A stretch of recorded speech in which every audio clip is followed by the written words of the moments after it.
Hi everyone, welcome back to the final day of Virtually 2023, Nomensa's free virtual web accessibility and digital inclusion conference. It is also Global Accessibility Awareness Day. It's really great to be part of the day today and contribute to the accessibility community. I want to say thanks to all our speakers so far for their amazing talks. We'll have all the recordings available on our YouTube channel shortly after the conference ends a bit later on today. We've got My Clear Text with us for virtually, providing live captions. You can access these either by clicking on the closed caption button at the bottom of Zoom, or alternatively, we'll drop a stream text link in the chat for a fully adjustable page of captions. We've got another great day today. A little later on at 1 p.m. UK time, we have Google's Accessibility Analyst team speaking on Google's approach to accessibility and the innovations they're working on there. And for our final session today, we're hosting a panel discussion on accessibility in the education sector with accessibility expert Anthony Fernando, Janelle Sims of Harvard University, and Jade Matos-Caro from the Open University.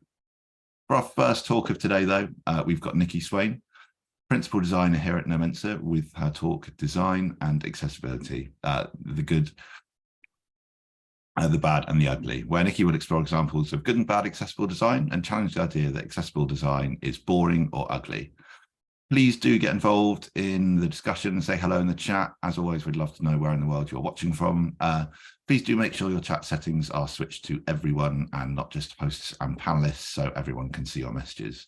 And if you've got any questions for Nikki, please submit them using the Q&A box, and we should have time for a couple of those at the end. So yeah, without further ado, I'll hand over to you, Nikki. Thanks, Henry. Hello, I'm going to begin with a question. Did you know that over 1 billion people in the world have a disability? That's a lot of people. I want to help support these people and make their lives easier where I can, and I imagine you do too. That's why you're here today. So thank you for being here and thank you for listening to me. I'm going to be talking about the role design plays in creating accessible products and services with a focus on digital design. I've broken the talk down into 3 sections. What do we mean by accessible design? Can accessible design be beautiful? And then some quick tips to help you make your digital designs more accessible. Hopefully everyone can take something useful away from today, but especially designers who are new to accessibility and want or need to include it in their work. But first, a bit about me. My name's Nikki Swain. I've been a principal user experience designer at Nomensa for the last 6 years. My background is much broader in the traditional design sense though. I graduated with a graphic design degree in 2000, and I've been working in digital design ever since. During those 23 years, I've worked at various different size companies, from startups to global companies such as Ogilvy. And I've worked across a wide variety of clients and sectors. So charities, banks, luxury goods, retailers, recruitment, pretty much everything really. More recently, I've been working on the government services such as Test and Trace during the pandemic. And now I'm working with the apprenticeship service at the Department for Education. I've seen a lot of change over the years in accessibility, especially in digital, and today I'm going to be drawing on that experience. But just to set your expectations, what I'm not going to be covering today is a deep dive into policy and the legalities.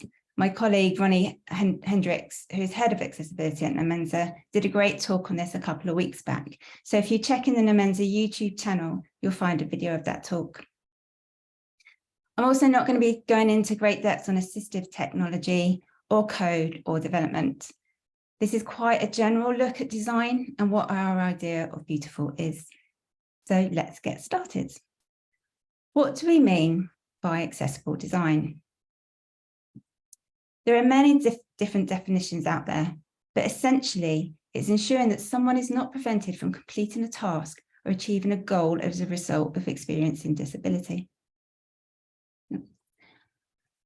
What springs to your mind when you think of someone with a disability, and how has it been used to assist their needs? It's usually a permanent disability, such as limited or no mobility, and we might consider ramps or altered vehicles as a way the design has been used to assist this disability. Or you might think of vision impairment, such as being blind, and how pedestrian crossings use sound to indicate when it's safe to cross, or the bubbles on the pavement when you're approaching a road. Or for the deaf or hard of hearing, you might think of sign language or subtitles on TV. Or you may think about cognitive and learning disabilities. For example, someone with autism or a brain injury who might need extra support or simplification of content, such as this easy read guide by the NHS England. And you'd be right, these are all really good examples. However, disability is far wider reaching than this. Everyone experiences impairments at some point of their life. These illustrations from the Microsoft Design Toolkit explain this further. They show the different circumstances in which our abilities can be affected. For example, with hearing, you could have a hearing condition that affects you permanently, so you're deaf, or this could be a temporary condition, such as an ear infection, or it could just be the situation you are in, for example, in a loud bar. In terms of sight, you might be permanently blind, or you may have a temporary condition such as cataracts, or you may be in a situation where you can't look at something properly with intent due to a distraction, such as driving a car. And in speech, you may be permanently non-verbal, or temporarily be unable to speak because you have an illness such as laryngitis. Or you may be in a situation when you are speaking to someone with a heavy accent, or maybe it's you with the accent, and speaking is proving difficult. You'll see this image used a lot in accessibility talks, but I want to bring home how this really feels. So I'm going to share my own experience to explain the touch illustration on the top left. Around 2010, I fell down some stairs on the London Underground and I badly broke my arm. I needed surgery as my radial nerve had fallen between the bones. After surgery, I was in a cast for 3 months. In terms of physical impairment, it was difficult to do everyday things like opening jars, getting dressed and washing my hair. Using my mobile one-handed was also challenging when typing and hitting buttons. And using a keyboard and mouse, well, it was just one or the other really. Being a designer, that was really difficult, and I needed both hands to do my job, and I felt very vulnerable. I was also on some really strong painkillers, which affected my ability to think clearly. So it took me a lot longer to accomplish tasks, and it was exhausting. I now have permanent nerve damage in that arm, which causes me pain, and I find typing can be slow. I tend to make a lot of errors, which can be really annoying when entering passwords. My other example for situational is where I think a lot of people will relate, and that's when you have a baby. So you can see me in that picture, that grainy picture about 7 years ago, over 7 years ago. So obviously holding a baby in one arm is limiting your ability, similar issues to breaking your arm in that respect. But then adding the distraction factor of a crying baby, tiredness from the sleepless nights, and the effect hormones are having on your body and mind. And you can see how this affects your cognitive and mental processes. Now, in all these scenarios, imagine reading some information or filling in an important form online. Things suddenly become much harder and much more stressful. And I'm sure you can think of a time when you've been in a similar situation. And I hope by sharing my experiences that these illustrations become more relatable. But let's not stop there. We need to expand this even further and consider neurodiversity and mental health. ADHD, autism, dyslexia, sensory processing disorder, just to name a few. All these conditions have an effect on how we process information and act. So I think it's fair to say that accessibility affects a lot of people. And by designing for accessibility, you're designing for everyone. But if you're still wondering, does it really affect that many people? Here are some stats. 15% of the world's population have some form of disability. That's over 1 billion people. This includes physical, sensory, intellectual, and mental health disabilities, but it doesn't include temporary or situational. 1 in 5 people in the UK have a disability. That's 14.6 million people. 1 in 12 men is colourblind or colour deficient. There are 2.2 billion people with a vision impairment in the world, and 2 million of those are in the UK. So there's some big numbers there. What else do we need to know about accessibility? Well, you need to know it's a legal requirement. And as I said, I'm not going to go into a lot of depth here, but it's important to know that there are many laws to protect the rights of individuals with disabilities. Two to note are the Equality Act in the UK and Americans with Disability Act. And specifically regarding digital, in the UK and EU, public sector bodies are generally required to meet the Web Content Accessibility Guidelines, that's WCAG 2.1 at AA level. The WCAG is a set of internationally recognised guidelines developed to ensure that websites and digital content are accessible to people with disabilities. But I'll talk a bit more about that later. So why does all this matter? The importance of digital accessibility is growing as the internet and digital technology continue to spread. Although it's only the public sector that are currently accountable and held accountable in the UK and EU, it's likely to change in the future. Many more lawsuits related to accessibility are likely to arise, so it's in our best interest to prepare for that future. But there really are only benefits from making your digital products accessible. Morally, it's the right thing to do, legally, it's the right thing to do, and commercially, it makes sense.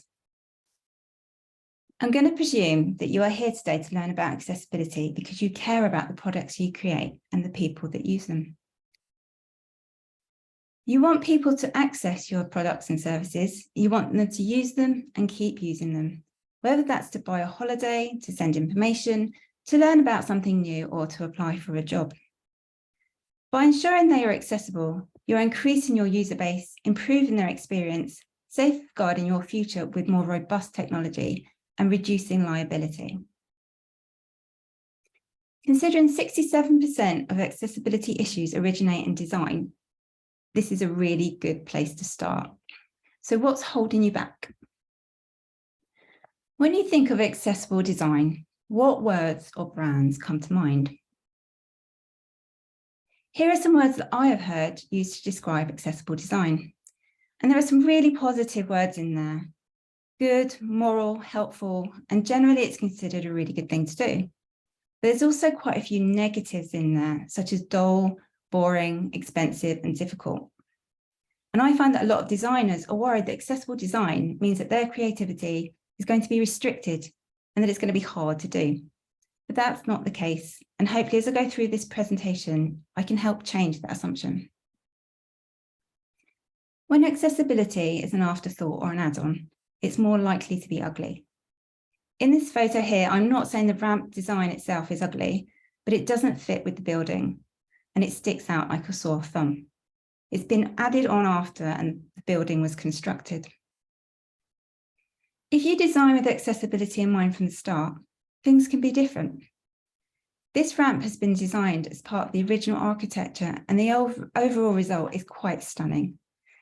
So let's explore that in the next section of the talk. Can accessible design be beautiful? Well, let's break this question into two parts.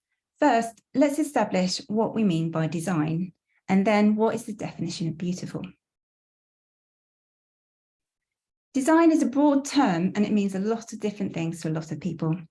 We sometimes talk about product design, architectural design, interior design, fashion design, information design, lots of design, and that's just a few. However, the principles of accessible design can be applied to all of these. For example, in product design, we might think about making a chair. An accessible chair could be one that caters for a sitter of different weights, heights, and sitting positions. This Herman Miller chair is adjustable and designed with ergonomics in mind for the maximum comfort. This is their most popular office chair and has sold more than 7 million. But our focus today is on digital design.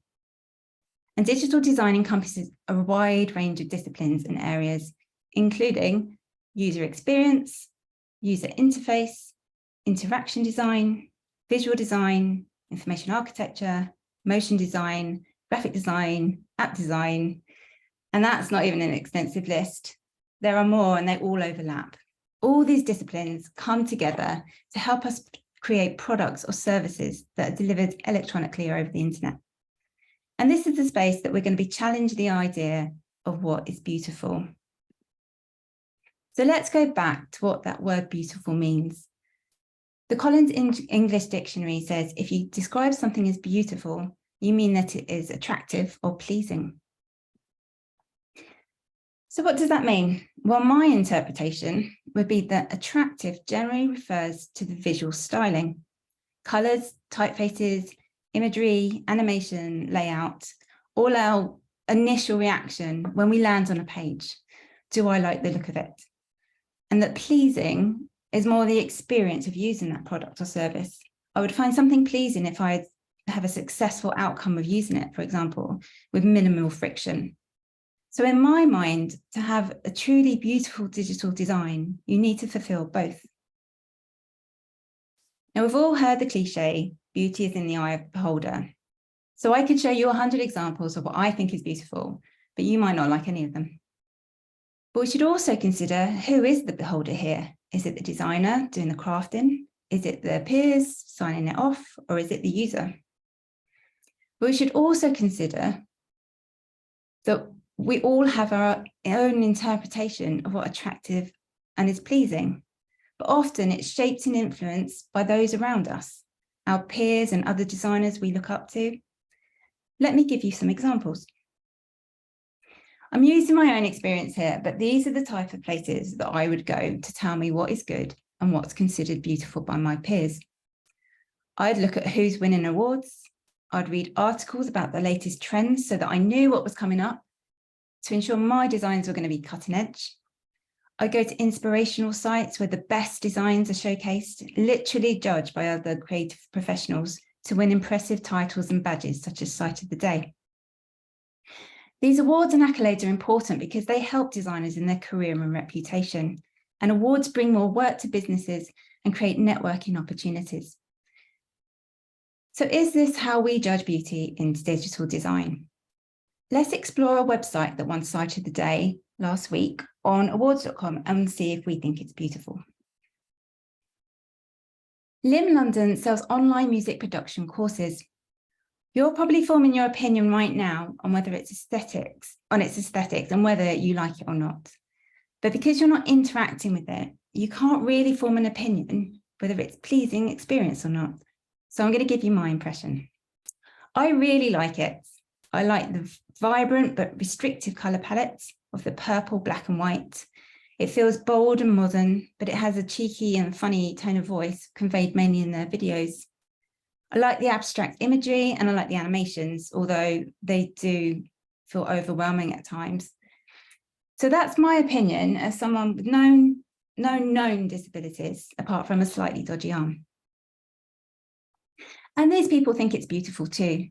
After all, it has won Site of the Day, rated by various judges within the creative industry across all sorts of criteria, from creativity and design to SEO and accessibility. I'm going to look at this site in a bit more depth later, but do have a look yourself. It'd be interesting to hear your thoughts. So what about this site? Is this beautiful? Given the things we've just covered, how do we judge this? It's not trendy, but then it's not trying to be. It needs to be flexible, easy to update, and have longevity. It's not trying to win awards, but it has done, one being Design of the Year in 2013, beating off competitions such as the Shard, the Olympic Stadium, and Raspberry Pi. Gov.uk is often regarded as an inspiration for other government websites in other countries for many reasons. One being its user-centric design that provides information and services in a straightforward manner, making it easy for people to find what they're looking for. But a lot of people don't consider it beautiful. Even this write-up for the award reads, "It may not look particularly exciting or pretty, but that is not the point. This is design in the raw, providing vital services and information in the simplest, most logical way possible." But I would argue that it is beautiful in its own way. It may be simplistic in its styling, perhaps borrowing from a more brutalistic design movement, but it is certainly pleasing when you have completed a task with ease. So I think both these sites can be considered beautiful, but you can't really compare them in terms of aesthetics. They're doing very different jobs and need to communicate in different ways. The gov.uk website is much more functional. It creates an end-to-end holistic service that meets a whole user need, whereas the LIM London website needs to stand out from competitors, create a strong sense of identity to convey its values and cultures, as well as selling a product. But are they both accessible? To know that, we need to understand how they are assessed. So think back to the previous section where I mentioned legal requirements, and you might remember I mentioned the WCAG guidelines. As a reminder, the WCAG is a set of internationally recognised guidelines developed to ensure that websites and digital content are accessible to people with disabilities. And these guidelines are grounded in 4 key principles. Perceivable, which means to make sure everyone can see or hear the information. For example, provide text descriptions for images and captions on videos. Operable, make it easy for everyone to navigate and interact with the content. Use simple menus and buttons that work with a keyboard, not just a mouse.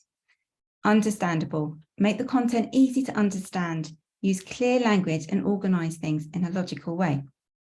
And robust, make sure the content works with different devices and technologies now and in the future. Use standard web tools and codes that can be understood by different browsers and assistive technologies. So WCAG is organised into 3 levels of conformance, A, AA and AAA, and these levels represent increasing degrees of accessibility, with AAA being the highest level of conformity. Most people should aspire to hitting the AA. It's the one public sector bodies need to legally pass, and it means web content will be more accessible to a wider range of users, including those with various disabilities. It's worth saying here that passing the standards doesn't mean that there are no barriers to your users. User testing with individuals with disabilities is the best way to help identify those barriers. So back to our question, are these sites accessible? We've already established that the Gov.uk website is often seen as a bastion for good accessible design. Everyone could and should be able to access it. Being in the public sector means it's legally obliged to be, and it is. So no surprises there. It meets the AA WCAG standard. But what about LIM London? So I did a quick audit. One way to check the accessibility of your site is to use a tool to audit your site. And I've used it here for the homepage. And the good news is it scores 97 out of 100. And using my knowledge, I can see that much of the site does. So let's have a look at some of those elements that make it accessible. Let's look at the header font first. The font is used for headers is very clear. It's using a sans serif font, which helps. It's larger than the rest of the text, so it's creating a good structure. You know it's the header, and it's using simple, concise language. Now the body text is a good size, again, and it's clear and concise, and it's not overly waffly. It has a restricted width as well, so it's not stretching over the page. That makes it easier to read. It has a focus state, and that has a good contrast on the border. That's number 3 at the top. So if I were tabbing through interactive elements on a keyboard, I'd know where I was on the page and what I was clicking. And finally, the buttons, the labels meet the contrast ratios of WCAG, and they are consistent in how they behave. And they are also the recommended size, which is a minimum 44 pixels. But from my experience, I can also see quite a few areas where it doesn't meet the standards. So the things I noticed that weren't compliant, and again, this wasn't a thorough audit, is so number 1, the animation. The site has a lot of animation. And I understand why they're selling music production courses, and the animation represents the idea of music with vibrations and music, and it fits with the branding and the messaging. But it can be a trigger for people who suffer from seizures or migraines, and it can be very distracting. So it can be difficult to focus on the reading. And if you have ADHD, where it's already difficult to focus, then that can be really overwhelming. Number two, the purple colour on the white doesn't meet the WCAG contrast standards, as you can see on the panel on the left-hand side of the screen. And this is going to be difficult for someone with low vision again, so that's needs tweaking. And you can't see on here, but the forms, they don't have the expected error indicators. So rather than the red that we're accustomed to seeing an error in, it's got actually blue lines. So it's not really clear when there's an error. And when you start typing in, the labels disappear when you start to type. So that can be really confusing, and you can get halfway through and forget what you're supposed to be putting in there.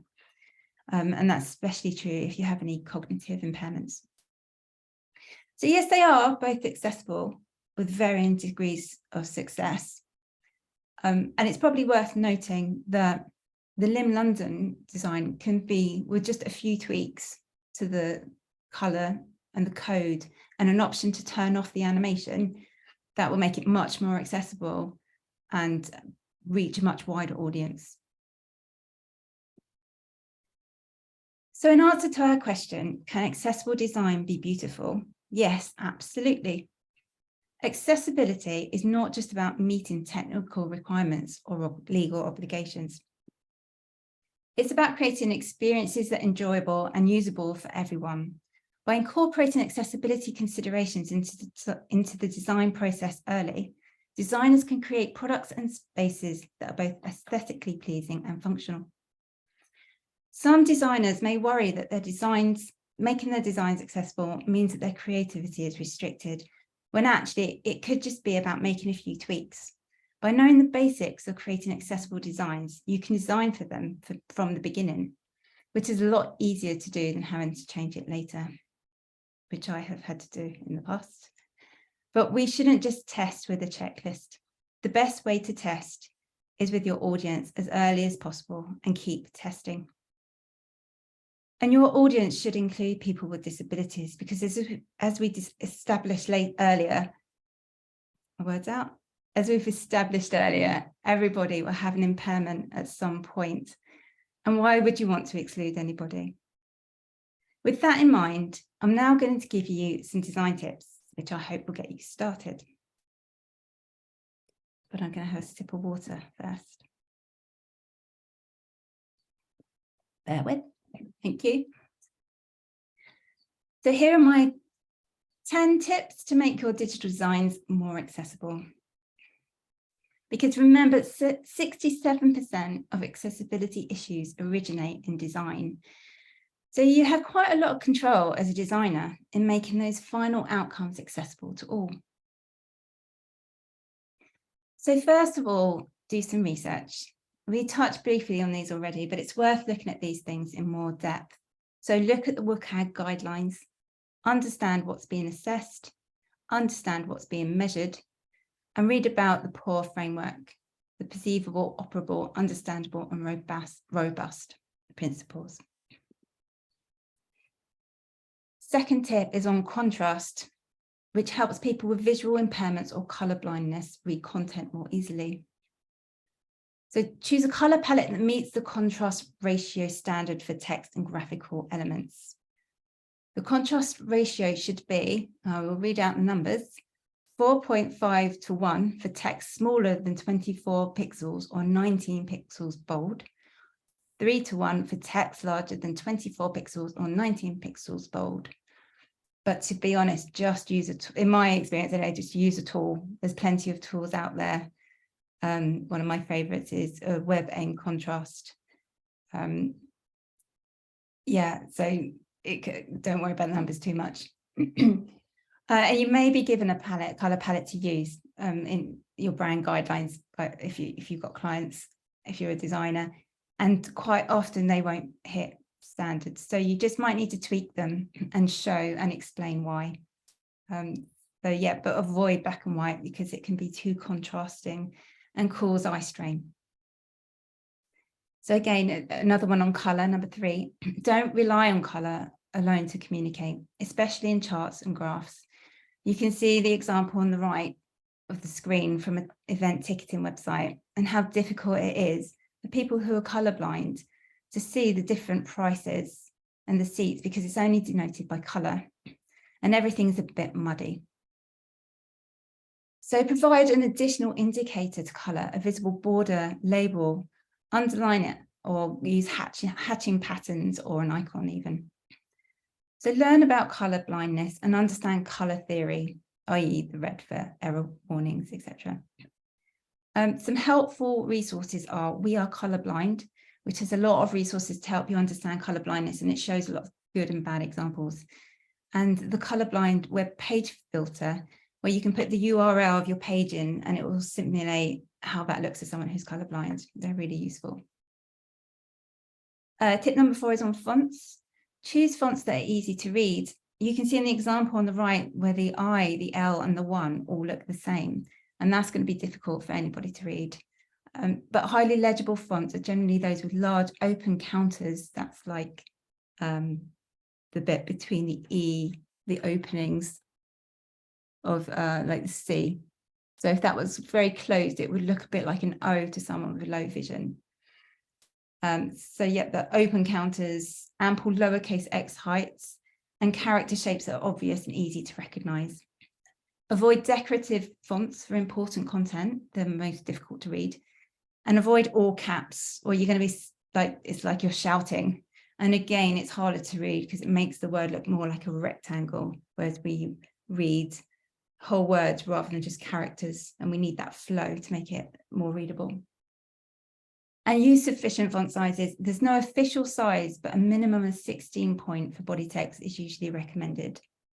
And allow users to adjust the font size using the browser controls without breaking the layout.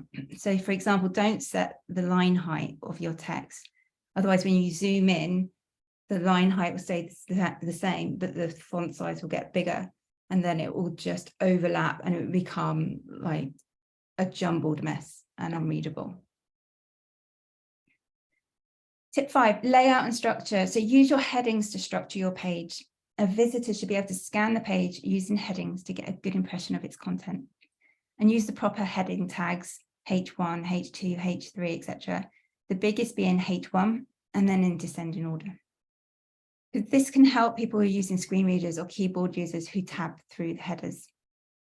And it's more also, I know it's more from a development side, but you'll need to tell them as a designer what each header should be. Don't stretch your text across the whole page. It's really hard for the eye to get the width of a page and then back to the beginning again, and it interrupts the reading flow. And left align text, because it's easy to read because the eye can go straight back rather than along a jagged edge. Provide a strong visual focus indicator to interactive elements like links, buttons and form fields. Like we saw earlier in LIM London website, it allows keyboard users to identify where they are on the page and what they're about to click on. Buttons. So ensure there's sufficient contrast between the button's text and the background color. Again, this helps people with visual impairments distinguish between the button and improves readability. Make buttons large enough to be easily tappable or clickable, especially on touch devices. And the recommended minimum touch target size, as mentioned earlier, is 44 pixels by 44. And provide enough spacing around the button so you're not accidentally clicking on something else. Use clear and descriptive text on buttons. Conveying their purpose or action. Avoid using vague labels that might confuse people. And maintain consistency in button design across your digital product. Consistent placement, styling and behavior of buttons make for a better user experience and reduce confusion. We get used to a behavior as we use the product or service in digital, and by continuing that behavior and building that behavior, it makes the journey much easier. Clearly indicate the states of the buttons, such as hover, focus, and any active states, as these are helpful visual clues and we can help users understand the interactive nature of the button and its current state. Number 7, images. Avoid images of text unless it's for branding purposes. Your text should be live, not embedded inside an image. This allows screen readers to read the text and also prevents the text becoming distorted if someone zooms in. It's a bit of an example on the right-hand side of that page. Provide alternative text for images. This should be short, written descriptions of an image. Alt text is, again, read by screen readers and allows users with visual impairments to understand the visual content. Complex images like graphs or charts should have a long description located near the image. So you'll need two lots of text. You'll need the short alt text to say what it is, like a graph or a chart, and then you'll need a long descriptive text that represents all the information within the image. And in your alt text, it's probably a good idea to say where that information is. For example, below this image is this information. And decorative images should have blank or empty alt tags. Number 8, animation and videos. Provide captions and transcripts. This helps individuals who are deaf and hard of hearing to access this information. Provide controls. Allow users to pause, stop, or control the speed of animation. This helps people with cognitive or visual impairments who may need time to process the information. As we discussed earlier, animation can also trigger seizures or be distracting. Avoid autoplaying, as these can be distracting and may interfere with screen readers or keyboard navigation. And it's just really annoying, especially if it has sound and it suddenly blares out when you're somewhere quiet. I think we've all been there. Provide alternatives. If an animation conveys important information, ensure that there is an alternative way to access that information, such as a text description or summary. Use contrast and colour thoughtfully. Ensure that animations use colour and contrast that meet accessibility standards. This will help people with visual impairments or colour blindness to perceive and understand the animations. 9, content. Use clear and concise language. Right, it's funny that I tripped up there. Clear and concise language. Write content that is easy to understand for users. Avoid jargon, complex sentences, or ambiguous language. Keep your message straightforward and concise. This example on the right shows an example how you can reduce complexity. So we've gone from, please ensure that you have filled out all the necessary fields in the form before submitting it, to complete all required fields before submitting the form. And that was a little help from chatbot there. And finally, use tools to help you. There's lots out there. But here are some of the things I've used and that I continue to use. So in terms of people, I recommend Jerry Reed's website and talks. She's a product design lead, and she breaks down the guidelines, the WCAG guidelines, and makes them really easy to understand from a design perspective. And she has given some great talks as well. So really do. Her website is just jerryreed.com. So yeah, go and have a look at her. She's really good. Use plugins if you're a user interface designer. Stark is a good one. It works across various platforms, including Figma and Sketch, and has lots of ways for you to test for accessibility at a design stage for issues such as color contrast, alt text, and page structure. WebAIM color contrast, I mentioned this before. It's really helpful if you've got a brand palette and you can just use sliders to see at what point it becomes accessible. So it's a really good one to play with. Gives you all a breakdown of all the different sizes as well of what is accessible. Randomly is a website that if you're starting out designing and you haven't got a color palette, it's really great for inspiration because it will just generate these random color palettes that have the required contrast ratio. So you can sort of choose an area of color and it will just come up with lots of different beautiful contrasting colors. So that's a good one. That's just randomly.com, I think. Yep. So that's good for inspiration. Design system for the government UK site. You don't have to follow the styling, but it gives really good examples and explanations of how and why things are designed the way they are. So it will just go through explanations really of why they've done it, and it's just really informative. So do have a look at that. It will help you understand what the standards are as well. LinkedIn, I'm following some great people at the moment on LinkedIn, and the more people I follow, the more information I'm getting, the more tips I'm getting. It's really handy, actually. So the couple of people that I are following is Carl Goldstraw, who's a designer, and Benji Stanton, who's an interaction designer, and I've worked with Benji on Gov UK various projects. But yeah, those guys are great, but just start following someone and you will see lots come up. It's really handy. And lastly, I'm going to recommend a book, Don't Make Me Think, and I actually have it here next to me. I don't know if you can see that, by Steve Krug. And this book really changed my thinking. I read it years and years and years ago, but I think it's not like it's gone through many editions. But it's an easy read. I'm not great at reading huge amounts of text, and this is just broken down with imagery as well. I need images, visualization to take in information, and it just breaks everything down. And you have so many aha moments in there. So yeah, get that book. It's quite cheap and it's really good. And I think that's it. So thank you for staying with me to the end. There's loads more out there to say, but not enough time today. I hope you found something in there useful, and thank you for listening. So back to Henry with any questions. Awesome, thanks, Nikki. What awesome talk. I mean, those tips were like super helpful and really simple to do, but make such a huge difference. If anyone has any questions for Nikki, please do submit them now. We do have time for a couple, I think. So I can get right into that.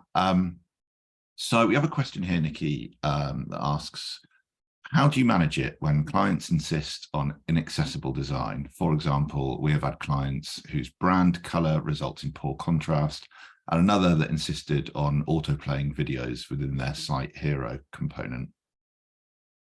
I think it's always really difficult, and you'll get this a lot when clients want things like that. You can only do so much at the end of the day. You can't force clients to do something. You know, you have to take in the business commitments as well, you know, but all you can do really is explain why and show them evidence, and then perhaps if you can get some testing done and get them in the testing, take stakeholders with you on that journey in testing situations, then that sometimes can convince them, or some sort of analytics, if you can put analytics and see how many people are just going in there and turning these things off straight away. But just keep trying to educate people and banging the drum and putting these things into your designs where you can. Yeah, I just think you've got to keep trying, but just understand not everyone is going to be on board straight away. Maybe just get them in where you can and then choose your battles. I hope that answers the question. Yeah, thank you. And there's another question here about that's kind of similar, but it's kind of asking kind of what advice would you give to kind of fellow designers to kind of get buy-in from peers and seniors within that kind of design team to bake more accessible practices into their design work? Yeah, again, I think it's banging that drum. So maybe give presentations, talk about it a lot. And if presentations aren't your thing, maybe sort of have a chat with certain individuals of the business that you think are going to have some sway, go that route. Or you could, what I have done in the past, I've always sort of joined in with the devs because I've worked with some amazing creative developers, and they've been able to turn design, like we work together to make the designs work and accessible. So I think if you can get someone on, just get one on your side and then slowly reach out. At the end of the day, if whoever you're working with or for isn't aligned with your own values, then you're going to have a mishmash. there anyway when that happened to me. So I would often get this, oh, it doesn't matter if it works, it's for a pitch, doesn't matter if, you know, it, just make it look pretty. And the more I learned about things, the more that wasn't sitting right with me. And that's why I ended up at Nemenza, who put users first. So you'll sort of find that on your journey. If your values aren't aligned with the company you're at, you will start to move at some point, I think. Not telling you to leave. Awesome, thanks, Nikki. So we've just got a couple more questions here. One of them asks, what tool did you use for the quick audit on the LIM website? Oh, I can't remember. We can, I'm sure we can share that afterwards. Might be, yeah, because I don't want to say the wrong thing. I think I've got it in my head, but let me share that afterwards, please.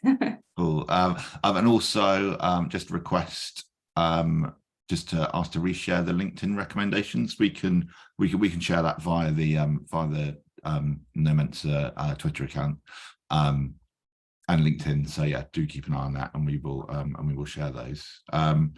That is just about all we have time for. Thanks again, Nikki. That was amazing. That was so useful. So many great tips in there. And yeah, thanks to everyone that tuned in. We're going to be back at 1 p.m. UK time with Google's accessibility analyst team. We'll hopefully see you all then. If you've not signed up for that, sign-ups are still open over on our Eventbrite channel. Again, Nikki, thank you. And yeah, we will see you all a little bit later on.